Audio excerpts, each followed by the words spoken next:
ఇప్పుడు జావా తీసుకున్నారనుకోండి, జావాలో ఒక కోడ్ని ఒక ప్రాబ్లమ్ని 10 lines ఆఫ్ కోడ్లో రాస్తే పైథాన్ని 2 lines ఆఫ్ కోడ్లో కూడా రాసేయచ్చు అనమాట. ఓకే. సో బేసిక్గా స్టూడెంట్స్ దీన్ని కంపేర్ చేసుకుంటారు, చేసుకొని జావా కన్నా పైథాన్ ఈజీ అంటారు. అంటే ఇక్కడ ప్రాబ్లం ఏమొస్తుంది అంటే, ఓకే పైథాన్ ఈజీ, మీరు 2 linesలో కోడ్ రాస్తున్నారు, కానీ దాన్ని ఆప్టిమైజ్డ్ వే కింద కన్సిడర్ చేస్తాం. కంపెనీస్ అది చూడరు. కంపెనీస్ మీరు 2 linesలో రాశారు లేకపోతే 10 linesలో రాశారు అన్నది చూడరు. బెస్ట్ సొల్యూషన్ ఏంటి అన్నది చూస్తారు.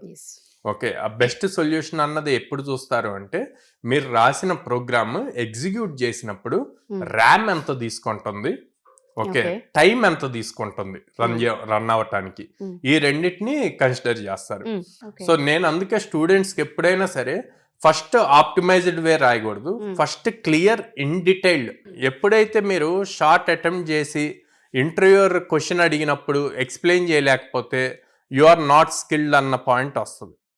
అదే లాంగ్ రాసినప్పుడు మీకు ఇంటర్వ్యూర్కి క్లియర్గా ఎక్స్ప్లెయిన్ చేయటం కూడా ఈజీ అవుతుంది.